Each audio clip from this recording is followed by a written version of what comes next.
I was saved by God to make America great again. The golden age of America begins right now. So exactly about a month ago, we had the re-inauguration of Trump into the White House in what is now famously referred to as Trump 2.0. In other words, the second coming of Trump. And right off the bat, he laid out his ambitions for the United States, which were nothing short of imperialistic in nature. And by that I mean he seeks to expand the U.S. empire, to which effect he's got his gaze fixed on different territories around the world. So he wants Greenland, he wants the Panama Canal, he wants Gaza, and finally he wants to make Canada the 51st state of the United States. So what I want for us to do today is to put these ambitions under a microscope and see how well they're going to expand the U.S. empire, or maybe, just maybe, this could actually be American isolationism masked as American expansionism. So let's take a look. First, Greenland. So Greenland is a territory that, even though a part of it geographically is in North America, it is mostly European in terms of culture and geopolitics. Contrary to Trump's claim that ownership over Greenland is not very clear, Greenland is actually an autonomous part of the Kingdom of Denmark. People really don't even know if Denmark has any legal right to it. But if they do, they should give it up because we need it for national security. That's for the free world. I'm talking about protecting the free world. Dear President Trump, listen very carefully. Greenland has been part of the Danish kingdom for 800 years. It's an integrated part of our country. It is not for sale. Now, Denmark itself is a long-time ally of the United States. And it's worth remembering that Denmark was one of the 12 founding members of NATO in 1949. When these countries came together to get out of the US and formed a military alliance with the principal goal of protecting themselves from the influence of the Soviet Union. Meaning if the Soviet Union provoked or attacked any of those countries, then the entire alliance would come together to fight back and protect itself. So but what do we have right now?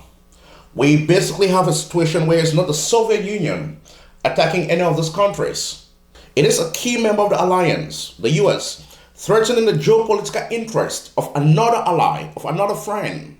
So in effect, you got an in-house fighting. And about 2 weeks ago, you had the French president, Emmanuel Macron, offering to send troops to Greenland to protect it in case of a US invasion. So basically, you have other members of the alliance having to come together to protect themselves of an internal threat.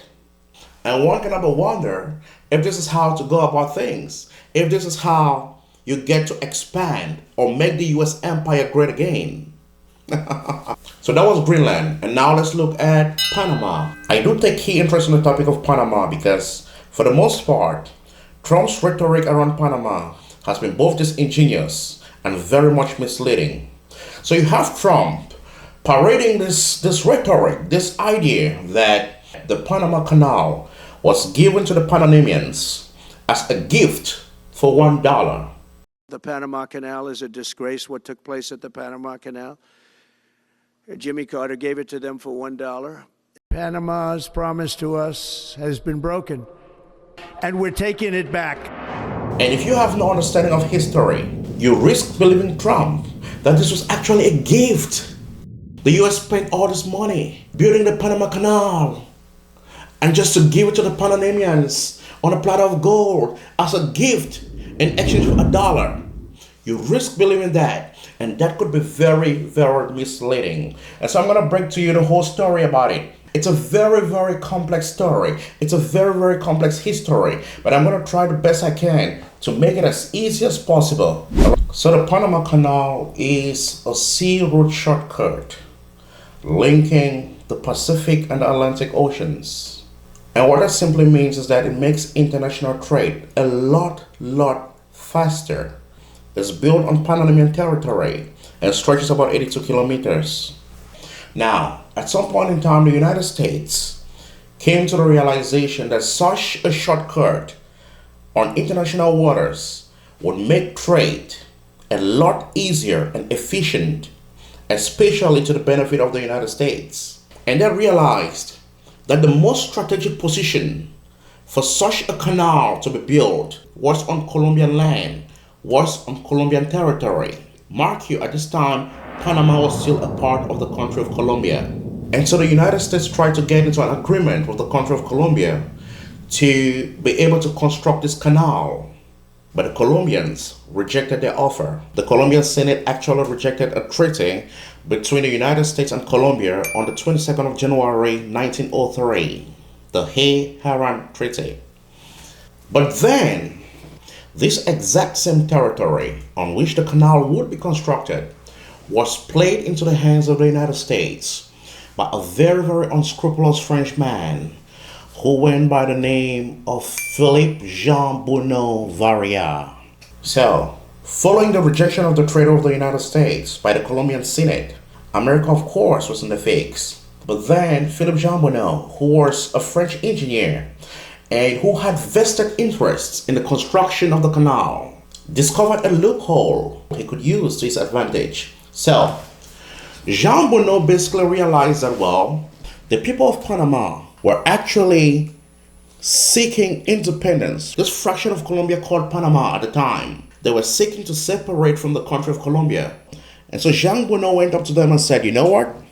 I understand your desire for independence, and I can help you get your independence. But on one condition, that if I help you guarantee your independence from the country of Colombia, you will in return make me your top diplomat. In effect, you will make me the Panamanian ambassador to the United States. And the people of Panama were like, well, that's not too much to ask. We need this independence. We crave this independence. And your request is not that much of a big deal. And so they had that agreement. And now, Jean Bonneau would go to the other side, meet the Americans and tell them, you know what? I understand your desire to build a canal in Panama.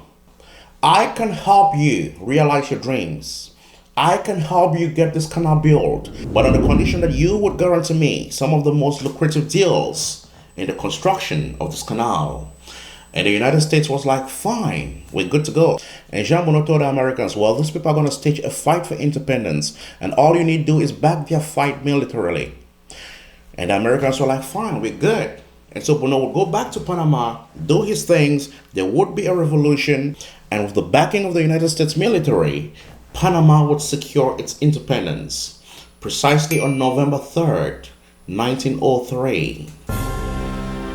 What an achievement for the Frenchman, Philippe Jean Bonneau Varia. So, the Panamanians get their independence, and barely 15 days later, on November 18th, 1903, Jean Bonneau, the Frenchman, acting as the Panamanian ambassador to the United States, will sign a treaty with the then United States Secretary of State, John Milton Hay, granting the United States the right to construct the canal. And in turn, the Panamanians, the owners of the land, will get some financial compensation over the years. And so that's basically how a Frenchman, through a series of well-calculated dark schemes, decided the fate of the people of Panama and the Panama Canal. And so the Americans will go on to construct the canal, a project that lasted for about 10 years, beginning from 1904 until 1914, when it was inaugurated on August 15th, 1914 to be precise. And it was quite an expensive project, to be sincere, costing about $375 million, and that was huge at the time. And so based on the treaty signed with Jean Bonneau, the U.S. basically had rights over the canal and so controlled the canal until the Panamanians woke up in revolts and riots, especially in the 40s, 60s, and 70s, where they would basically protest America's control and question its legitimacy over that part of the territory, protesting whatever deal had been signed with Bonneau. And so all the protests, spanning decades, America would at some point in time commence negotiations with the country of Panama to eventually hand over control of the canal to the Panamanians. And so there were a series of negotiations done, with the last one being with Jimmy Carter, God rest his soul, he just passed on a few months ago, signing the final document that would grant control of the Panama Canal to the Panamanians. And the deal was finalized on the last day of the last century. That would be December 31st, 1999. And on that date, the country of Panama took control over the Panama Canal. So admittedly, it was an expensive project, but then America had control over this project, over this canal, for close to a century, from 1914 to the end of the century. And it's worth noting that the country of Panama has had to expand this canal in the last 2 decades or so, beginning from 2007 to 2016. There was an expansion of the canal to meet up with present-day demands, and that was done by Panama, a project costing north of $5.2 billion. $5.2 billion, including foreign investments, by the way. They had funding from the European Union, the JBIC, the Japanese Bank of International Cooperation, the Panamanian government, of course, and probably a lot of other places. And so the question I ask is, with all this considered, how is this a gift? In God's world, how is this a gift to the Panamanians? How is it a gift? After having reeled in profits from your investment for close to a century, and legally had a deal that started with a pen, and by way of a pen, how do you possibly call it a gift? How do you possibly just take it back? Somebody make this make sense to me. How do you do that? And Trump says one of the reasons why they have to do this is because they don't like how China functions or how China uses a canal. And the question I ask is, isn't Panama a sovereign country that has a right on how it manages its affairs? Come on now, somebody. Come on now. Panama is a sovereign country that definitely has friends and allies. And guess who one of those allies happens to be?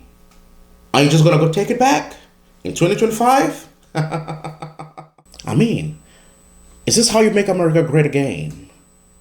Is that how you make the country well respected again?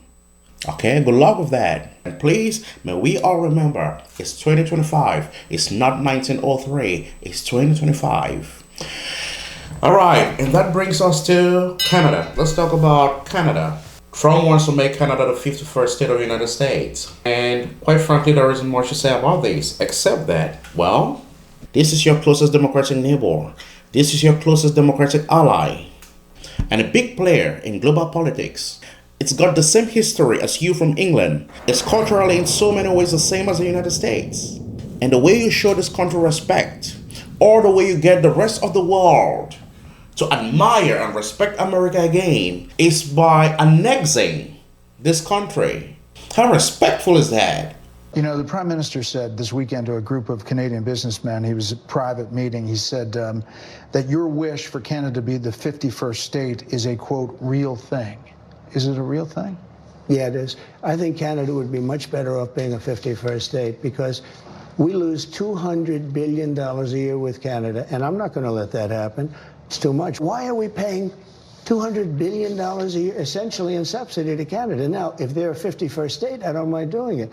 Is that how you make America great again? That's that for Canada. And now we go over to Palestine, the Gaza. Trump says the United States is going to take Gaza and own it. The U.S. will take over the Gaza Strip, and we will do a job with it, too. We'll own it. In the meantime, I would own this. Well, the Gaza Strip, or quite simply just Gaza, is one of the two territories that make up for the country of Palestine. Actually, it's a smaller of the two territories controlled by Hamas, and that has been, quite frankly, destroyed by Israel in the last 15 months, like you all know. And Trump says he's ready to rebuild the Gaza Strip. He says the U.S. is going to take it and own it. And by doing so, he will need to displace the natural inhabitants of the land. We're talking a population of about 2.3 million people, whom Trump now wants the countries of Egypt and Jordan to absorb into their respective countries. And even when asked if those people will be allowed to return after he's done with reconstructing the Gaza Strip, his answer was a categorical no. Think of it as a real estate development for the future. It would be a beautiful piece of land. Would the Palestinians have the right to return? No, they wouldn't, because they're going to have much better housing. In other words, Trump seeks to displace a people whose ancestry is buried under land, going down millennia, not centuries, millennia, and what many pundits have listened to refer to as ethnic cleansing, and quite frankly, a crime against humanity. That's what Trump seeks to do. in the Middle East as he seeks to transform the Gaza Strip to the Riviera of the Middle East, as he says. This is what Trump seeks to do in this part of the world. All while the world is watching. And again, it begs a simple question. Is this how you make America great again? Is this how you make America respected again? Now, many are those who say Trump is a businessman, that he is a real estate agent, and that most of what he says are only negotiating tactics. But this is what I got to say, and this is what I believe his advisors have got to let him know. People are not properties.